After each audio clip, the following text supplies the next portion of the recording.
Hi dancers, Jess here. Thank you so much for tuning in once again. Today we're going to talk about the number one thing that can improve your confidence in dance and in life. So I'm not going to beat around the bush. I'm not going to talk about a bunch of different things before I actually tell you what the number one thing is. I'm going to get right to it, and then I'm going to talk about some ways that you can actually bring that into your life. So the thing that can improve your confidence is self-love. And if you're like, ugh, too much with the mindset stuff, just tell me how to eat, because I know that we talk about those sorts of things a lot at The Whole Dancer, I want you to stick around for this video because I think that we discount the importance of self-love and self-acceptance in order to improve our self-confidence. Confidence is the belief in your personal power. And I think that that's so beautiful, but also so very essential for dancers because we're in such a people-pleasing field. We are so concerned with what other people think because we sort of have to be. It's not, I'm not going to criticize or judge the fact that you have to be concerned with that because it's just a true fact of this art. You have to be concerned with what other people think about your performance and how you move and all of that. So with that in mind, it can oftentimes cut back on your self-confidence, and it's not self-confidence, and it's not always empowering. So you have to bring it back within and think about your own mentality and how you're approaching your dance endeavors and goals, and use some specific mindset tricks and tactics to move you forward with more self-confidence, and that is by focusing on self-love. The importance of self-love really comes into the fact of, if you're not focused in on self-love, you're usually focused in on the idea that you're not good enough for some reason. It might be because of your body. It might be because of your capabilities as a dancer. It might be because of something else, some other, personality flaw or something that you see as a personality flaw or physical flaw that you're just very focused on, and therefore not able to focus in on self-love because you're too busy worrying that you're not good enough or you're not enough of something. And that's a common thing across the board for not just dancers, but just people in general. That's one of the biggest struggles in life, is that worry and that fear that you're not good enough. And that comes into play at a very young age, usually around age 5 or 6. Something happens. It usually will be one of our first memories, and it's an instance where we felt like we were inadequate. For some people, you have a more positive memory at that age, but usually you'll also have the one that sort of makes you question who you are and what you're doing as a person, as a human, and if you're good enough or not. It's unfortunate that this happens for us, but it's just very much a true fact across the board for people. Like, there's very few people who can say, oh no, I always think I'm good enough. I never question who I am or what I'm doing or if I've tried hard enough, or, most people struggle with this. And in dance, in an area where your confidence is going to impact how you audition, and your confidence is going to impact how you move forward in this career, whether you move forward boldly or whether you shrink back and you just question and say to yourself, I can't do it. I'm not enough. I'm not good enough. So let's talk about some specific ways that you can increase self-love and therefore increase your confidence. One of the first things I want you to focus on is focusing on your needs versus your wants. When we focus on our wants, we are usually tempted with quick fixes and, easy outs and things like that. When we focus in on our needs, we're actually nurturing ourselves and taking care of our bodies, minds, and souls in a more compassionate and self-loving way. So instead of saying, okay, well, I want to go out and party with my friends, you ask yourself, what do I really need in this moment? And, as dancers, a lot of times you need rest and you need to stay in and take care of yourself. That doesn't mean you can't hang out with your friends. It just means it might need to manifest in a different way than going out and, like partying or staying out too late or whatever it might be. So focus on your physical, mental, emotional needs versus your wants. And it goes along with that is you have to be able to say no. Be empowered to know that you can say no in the studio.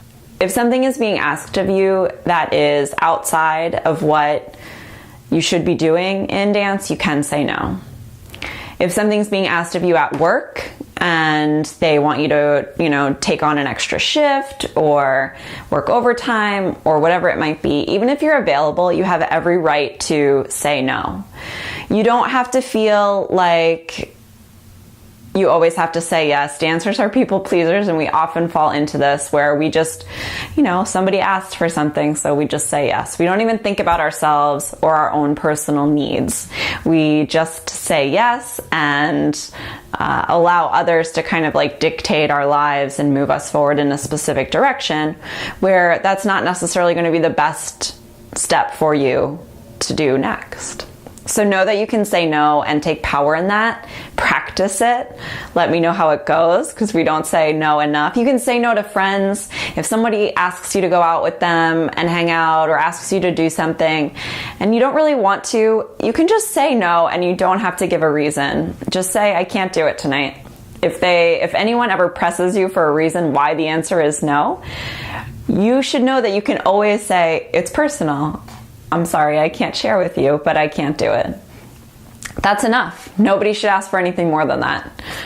And the personal reason might be that you need to rest, and you think that they might not accept that as a reason. So you just say, no, I can't. I'm just not tonight. Don't ever feel like you have to say sorry. This goes right along with that concept of saying no. A lot of times we apologize. This is not just dancers, this is women, this is across the board. We don't just say, I can't do it. We usually are like, I'm sorry, I can't help. I'm, always apologizing. Sometimes sorry is appropriate. If you have legitimately hurt someone or done something, that hurt someone, you should say sorry. However, you don't have to apologize for not taking an extra shift at work, or not being able to take a friend's shift at work, or, not being able or not wanting to go out and do something with a friend. You don't have to apologize. A nice thing that I've learned instead of saying sorry is to try and see if you can say thank you. And a great way to apply this to dance is if you're in the studio and you're working with a choreographer and you don't do it right, or they criticize you, or they're like, that's not what I asked for, or they go crazy on you for a moment.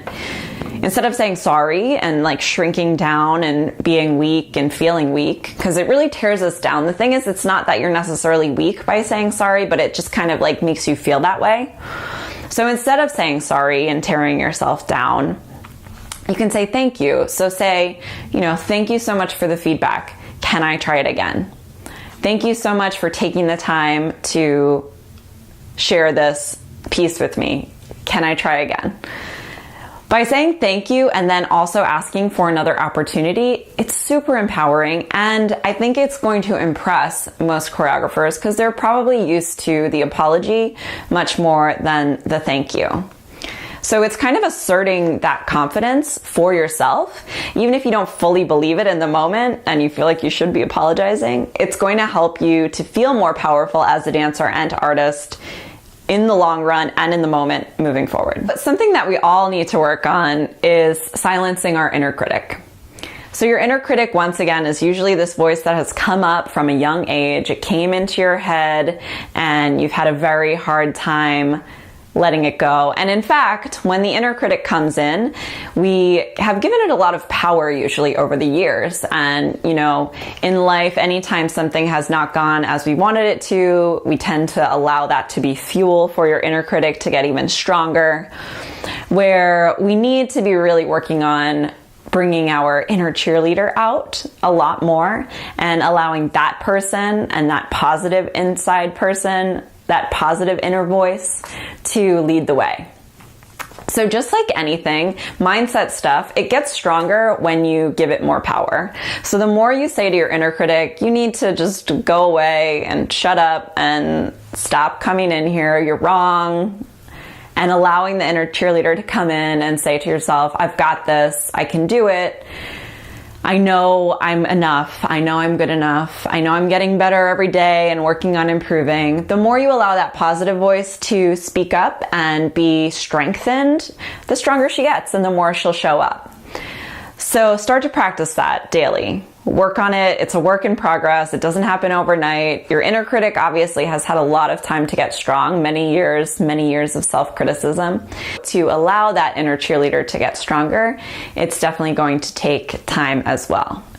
In addition to strengthening that inner cheerleader, you also need to work on forgiving yourself for those past moments when you felt like you weren't good enough, or like maybe you felt you didn't perform your best for some reason, or times that you qualify as failure, or when you've dealt with rejection, because obviously we deal with that a lot as dancers.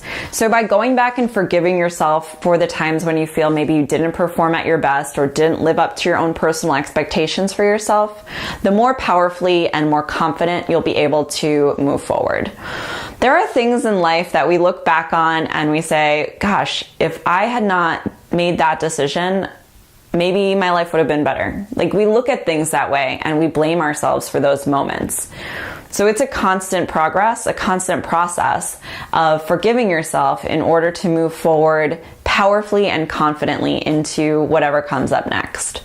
There are always going to be times that we think a different decision might have gone better, but if we learn from those moments instead of blaming ourselves or tearing ourselves down for them, that's when it's going to serve us and help us to move forward in a happy and confident, super confident way. Dancers deal with this concept of perfection and perfectionist mindset a lot. And I'm sure if you follow The Whole Dancer for a while, you've heard me talk about how damaging it is and unnecessary. And you know what? The bottom line is you're never going to reach it anyway. So let's just let it go. And instead of focusing on perfection, focus on getting better each and every day, doing your best work, and acknowledging that some days your best work might not feel that great because you might be tired, or you might be feeling burnt out, or you might be coming back from an injury. You might be trying to move through that powerfully and healthfully. Perfection is not going to happen.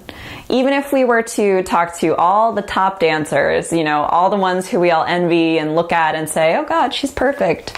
I guarantee to you 99.9% to 100% of them know that they're not perfect and think could give us a whole list of things that they think they need to work on or improve. So I think that the top dancers usually have acknowledged that it's the work and that desire to continue to learn and improve and get better that allows them to excel and be confident and reach that top level.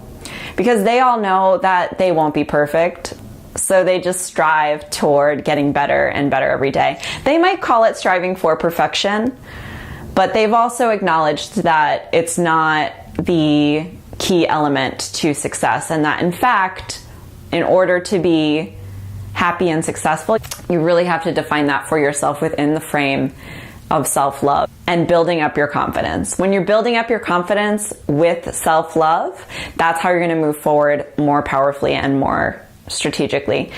In addition to these tips, because I know that it's hard, sometimes these concepts feel abstract or not fully defined, read about it. Do things that are going to nurture yourself. Self-care is an essential component of self-love, and that includes things like journaling. It includes things like reading books that inspire you, lift you up, and help.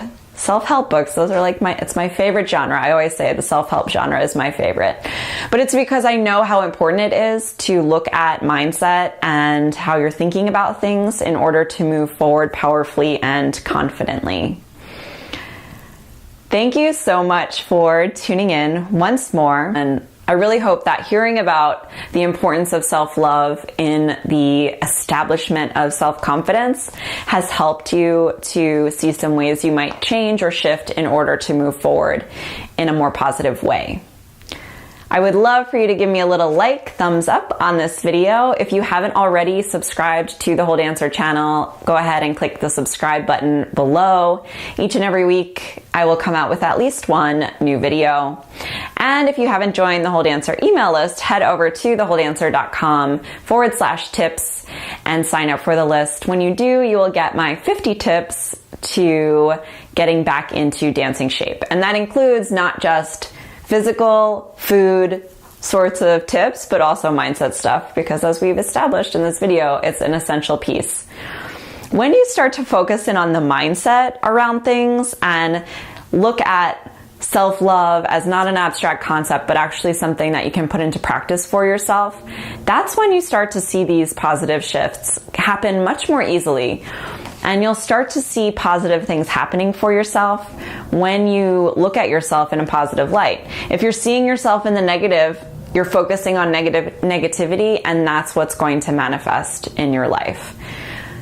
I hope this helped, dancers. Thank you again so much for tuning in, and I'll be in touch.